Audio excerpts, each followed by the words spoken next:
لیکن اس کا اجر اللہ تعالیٰ کے یہاں بہت عظیم ہے۔ معاف کرنے والا انسان اللہ تعالیٰ کو محبوب بندہ بن جاتا ہے کیونکہ وہ اپنے رب کے ایک پسندیدہ صفت کو اختیار کرتا ہے۔ حقیقت یہی ہے کہ ایک مومن کی زندگی ہر مہینے میں معافی، درگزر، محبت اور خیر خواہی سے مضمین ہونی چاہیے، اور ماہ سفر میں ہمیں یہ سبق دیتا ہے کہ دلوں میں کینہ، حسد اور نفرت سے پاک کر کے اللہ تعالیٰ کی رضا حاصل کرنی چاہیے۔ ناظرین، ہمارے محبوب نبی حضرت محمد صلی اللہ علیہ وآلہ وسلم رحمۃ العالمین تھے۔ آپ نے اپنی پوری زندگی میں لوگوں کو ظلم، تکلیف اور اذیت کے باوجود بار بار معاف کرنے کی اعلیٰ ترین مثالیں قائم فرمائیں۔ آپ کا اخلاق ہمیں سکھاتا ہے کہ معاف کرنا کمزوری نہیں بلکہ ایمان کی مضبوطی، دل کی پاکیزگی اور اللہ پر کامل بھروسہ رکھنے کی علامت ہے۔ اللہ تعالیٰ خود غفور و رحیم ہے، اپنے بندوں کے گناہوں کو معاف فرمانے والا ہے، اس لیے وہ اپنے بندوں کو بھی معاف کرنے اور درگزر سے کام لینے کی ترغیب دیتا ہے۔ نبی کریم صلی اللہ علیہ وآلہ وسلم نے فرمایا کہ جو شخص دوسروں کو معاف کرتا ہے اللہ تعالیٰ اس کی عزت میں اضافہ فرماتا ہے۔ ایسی حقیقت جسے وقت بار بار ثابت کرتا ہے، بدل لینے سے وقتی تسکین مل سکتی ہے لیکن دامائی سکون، عزت، کامیابی صرف معاف کرنے والے کے حصے میں آتی ہے۔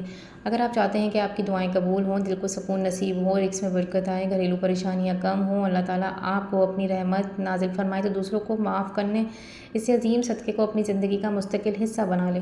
آپ نے خود دیکھا ہوگا کہ جن گھروں میں معافی، درگزر، محبت اور نرم دلی کا ماحول ہوتا ہے وہاں رحمت، سکون اور برکت خود چل کر آتی ہے۔ آئیے ماہ سفر میں ان بابرکت دنوں میں یہ عہد کریں کہ ہم اپنے دلوں کو نفرت سے پاک کریں گے، رشتوں کو جوڑیں گے، لوگوں کی غلطیوں کو معاف کریں گے اور اپنے نبی کی سنت کو اپنائیں گے۔ یاد رکھیے، معاف کرنا صرف دوسرے انسان کے لیے آسانی پیدا کرنا نہیں بلکہ اپنے دل کو سکون، اپنی روح کو نور، اپنی زندگی کو اللہ تعالیٰ کی رحمت سے بھر دینے کا بہترین ذریعہ ہے۔ جو شخص اللہ کی رضا کے لیے دوسروں کو معاف کر دیتا ہے اللہ تعالیٰ اس کے لیے مغفرت، رحمت اور بے شمار خیر کے دروازے کھول دیتا ہے۔ آئیے ماہ سفر کے ان قیمتی اور بابرکت دنوں میں سب سے پہلے اپنے دل کا یہ عظیم صدقہ ادا کریں۔ جس شخص نے آپ کے ساتھ زیادتی کی، جس نے آپ کا دل دکھایا، آپ کی عزت کو ٹھیس پہنچائی، آپ کو تکلیف دی، اسے صرف اللہ تعالیٰ کی رضا کے لیے معاف کر دے۔ یقین رکھیں، جب بندہ اپنے دل سے نفرت کا بوجھ اتار دیتا ہے تو اللہ تعالیٰ اس کے دل پر سکون، رحمت، اطمینان اور ایسی بارش فرماتا ہے جس کا وہ تصور بھی نہیں کر سکتا۔ یہی وہ عظیم صدقہ ہے جو انسان کو اپنے رب کے قریب لے جاتا ہے، اور یہی وہ حسن تعلیم ہے جو ہمارے محبوب نبی حضرت محمد مصطفیٰ صلی اللہ علیہ وآلہ وسلم نے اپنی امت کو عطا فرمائی۔ ناظرین، ماہ سفر بھی ایک مسلمان کے لیے اللہ تعالیٰ کی طرف سے لوٹنے، اپنے اعمال کی اصلاح کرنے، توبہ استغفار کرنے اور نیکیوں میں آگے بڑھنے کا بہترین موقع ہے۔ اسی قیمتی وقت کو غفلت، فضول مشغلے اور بے مقصد کاموں میں ضائع نہ کیجیے بلکہ ان اعمال کو اپنی زندگی کا حصہ بنائیں جو ہر زمانے میں، ہر مہینے میں اللہ تعالیٰ کو محبوب ہیں۔ یاد رکھیے، صدقہ صرف مال، کپڑے یا کھانا دینے کا نام نہیں بلکہ اسلام نے صدقے کو بے شمار صورتیں بیان کی ہیں۔ نبی کریم صلی اللہ علیہ وآلہ وسلم نے فرمایا کہ ہر نیکی بھی صدقہ ہے۔ ماہ سفر میں بھی پہلا صدقہ یہی کہ انسان اپنے مال، اپنے وقت، اپنی طاقت، اپنی صلاحیت کے ذریعے اللہ کے بندوں کی خدمت کرے۔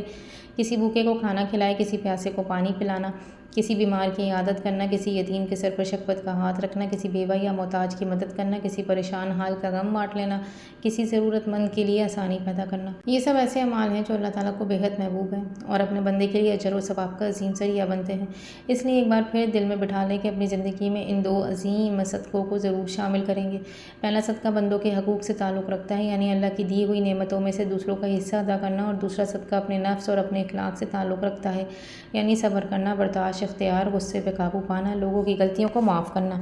یہ دونوں صدقے اس کے لیے بھی غیر معمولی اہمیت رکھتے ہیں کہ انسان کے ظاہر کو خوبصورت بناتا ہے، دوسرا اس کے باطن کو پاکیزہ کرتا ہے۔ جب یہ دونوں صفات ایک مومن کی زندگی میں جمع ہو جائیں تو اس کا کردار دوسروں کے لیے رحمت بن جاتا ہے، اس کا دل نور سے بھر جاتا ہے، اس کی زندگی خیر و برکت کا نمونہ بن جاتی ہے۔ ناظرین، ماہ سفر ہو یا سال کا کوئی بھی مہینہ، رسول اللہ صلی اللہ علیہ وآلہ وسلم کی سیرت ہمارے لیے کامل نمونہ ہے۔ آپ صلی اللہ علیہ وآلہ وسلم کی پوری حیات مبارک سخاوت، رحم، صبر، غفور، درگزر اور خیر خواہی سے روشن تھی۔ آپ صلی اللہ علیہ وآلہ وسلم نے صدقہ و خیرات کی ہمیشہ ترغیب دی، محتاجوں کی دلجوئی فرمائی، یتیموں کا سہارا بنے، مسکینوں کا خیال رکھا اور اپنی امت کو یہی سبق دیا کہ بہترین انسان وہی ہے جو اللہ کے مخلوق کے لیے سب سے زیادہ نفع بخش۔ اگر کبھی آپ صلی اللہ علیہ وآلہ وسلم کے پاس اس وقت دین دینے کے لیے کچھ نہ ہوتا تو آپ خوش اخلاقی سے وعدہ فرما لیتے اور بعد میں اسے ضرور پورا کرتے۔ لہٰذا آئیے ماہ سفر سے ان مبارک ایام کو اپنے لیے تبدیلی کا آغاز بنائیں۔ صبر، صدقہ، معافی، استغفار، درود پاک، تلاوت قرآن اور اللہ کے مخلوق کے ساتھ حسن سلوک کو اپنی زندگی کا حصہ بنا لیں۔ یہی وہ اعمال ہیں جو ہمیں ہمارے پیارے نبی کریم صلی اللہ علیہ وآلہ وسلم کی سنت کے قریب کرتے ہیں، ہمارے دلوں کو پاکیزہ بناتے ہیں اور اللہ تعالیٰ کی رحمت، مغفرت، قرب کا حصول حاصل ذریعہ بنتے ہیں۔ ناظرین، دوسرا صدقہ صبر ہے۔ شاید یہ سن کر بہت سے لوگ حیران ہوں گے لیکن حقیقت یہی ہے کہ صبر بھی ایک عظیم صدقہ ہے۔ ہم اکثر صدقے کو صرف مال، دولت، خیرات تک محدود سمجھتے ہیں، حالانکہ صبر انسان کے دل، اس کے جذبات اور اس کی خواہشات کا وہ صدقہ ہے جو اللہ تعالیٰ کے نزدیک نہایت ہی محبوب ہے۔ جب انسان اپنی تکلیف، غم، نقصان، بیماری، آزمائش یا محرومی کے باوجود اپنی زبان سے شکوے شکوے سے محفوظ رکھتا ہے، دل کو مایوسی سے بچاتا ہے اور ہر حال میں اپنے رب کی فیصلوں پر راضی رہتا ہے تو وہ اپنے رب نفس کا سب سے قیمتی صدقہ پیش کر رہا ہوتا ہے۔ یہی صبر ہے اور یہی وہ عمل ہے جس پر اللہ تعالیٰ اپنے بندوں کو بے حساب اجر فرماتا ہے۔ ناظرین، اگر ہم اپنے محبوب نبی حضرت محمد صلی اللہ علیہ وآلہ وسلم کی مبارک زندگی پر نظر ڈالیں تو ہمیں ہر قدم پر صبر کی روشن مثالیں دکھائی دیتی ہیں۔ آپ صلی اللہ علیہ وآلہ وسلم نے بچپن میں یتیمی کا دکھ برداشت کیا، جوانی میں تندرستی اور مشکلات کا سامنا کیا اور نبوت ملنے کے بعد کفار مکہ کے بے شمار تکالیف میں بھی صبر کا ساتھ جھیلا۔ آپ صلی اللہ علیہ وآلہ وسلم کے راستے میں کانٹے بچھائے گئے، آپ کو جھٹلایا گیا، آپ پر گندگی ڈالی گئی، آپ کو گالیاں دی گئیں، لیکن آپ صلی اللہ علیہ وآلہ وسلم کی زبان مبارک سے کبھی بدعا نہ نکلی۔ آپ صلی اللہ علیہ وآلہ وسلم نے ہر حال میں صبر، رحمت اور خیرخواہی کا راستہ اختیار فرمایا۔ ذرا طائف کا وہ دل ہلا دینے والا منظر یاد کیجیے جب آپ صلی اللہ علیہ وآلہ وسلم اللہ کا پیغام لے کر وہاں تشریف لے گئے، مگر جواب میں پتھر برسائے گئے۔ آپ کے مبارک قدم سے خون جاری تھا، جسم زخمی تھا، مگر اس وقت بھی آپ نے اپنے لیے انتقام نہیں مانگا بلکہ اپنے رب سے عرض کیا، اے اللہ میری قوم کو ہدایت دے کیونکہ یہ جانتے نہیں۔ یہی وہ عظیم صبر ہے جو انسان کو اللہ تعالیٰ کے سب سے قریب کرتا ہے اور یہی وہ صدقہ ہے جو دلوں کو نور سے بھر دیتا ہے۔ ناظرین، ماہ صبر بھی ہمیں یہی سبق دیتا ہے کہ زندگی کی ہر آزمائش میں اپنے رب پر بھروسہ رکھا جائے، زبان پر شکوے سے بچایا جائے، دل کو اللہ تعالیٰ کی رضا پر راضی رکھا جائے۔ جب کوئی آپ کو تکلیف دے، آپ کے ساتھ ناانصافی کرے، آپ کا دل آزاری کرے یا آپ کا حق مال لیا ہے تو انتقام کی آگ میں جلنے کے بجائے صبر کا راستہ اختیار کیجیے۔ بظاہر یہ عمل مشکل محسوس ہوتا ہے لیکن اللہ تعالیٰ کے یہاں اس کا اجر بے حد عظیم ہے۔ قرآن مجید میں بار بار صبر کرنے والوں کے لیے بے حساب اجر کی خوشخبری سنائی گئی اور یہی وجہ ہے کہ صبر ایسا صدقہ ہے جس کی نہ کوئی حد ہے نہ کوئی پیمانہ۔ اس لیے آج ہم آپ سے یہی عرض کرتے ہیں کہ ماہ سفر ان کی بابرکت دنوں میں اپنی زندگی میں دو عظیم صدقوں کو ضرور شامل کر لیں۔ پہلا صدقہ اللہ کی مخلوق کے ساتھ حسن سلوک، خیرات اور معافی کا ہے، دوسرا اپنے نفس کے ساتھ صبر برداشت اور اللہ تعالیٰ کے فیصلوں پر راضی رہنا ہے۔ جبکہ یہ دونوں صدقے ایک مومن کی زندگی میں جمع ہو جاتے ہیں تو اس کا ظاہر بھی سنور جاتا ہے، باطن بھی پاکیزہ ہو جاتا ہے، اس کے دل میں سکون اتر آتا ہے، اس کی زندگی اللہ تعالیٰ کی رحمتوں سے بھر جاتی ہے۔ آئیے آج ماہ سفر میں اپنے رب کے حضور یہ عہد کریں کہ ہم صرف مالی صدقہ نہیں بلکہ صبر، معافی، نرم دلی، حسن اخلاق، استغفار، درود پاک اور اللہ کے مخلوق کی خدمت کو بھی اپنی زندگی کا مستقل حصہ بنائیں گے۔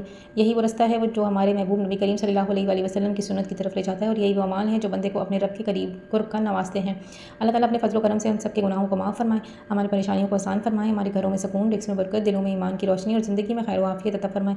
اللہ تعالیٰ ہمیں ہر حال میں صبر کرنے والے، دوسروں کو معاف کرنے، صدقہ و خیرات کرنے اور اپنے محبوب حضرت محمد صلی اللہ علیہ وآلہ وسلم کی مبارک سنتوں پر عمل کرنے کی توفیق عطا فرمائے، آمین یا رب العالمین۔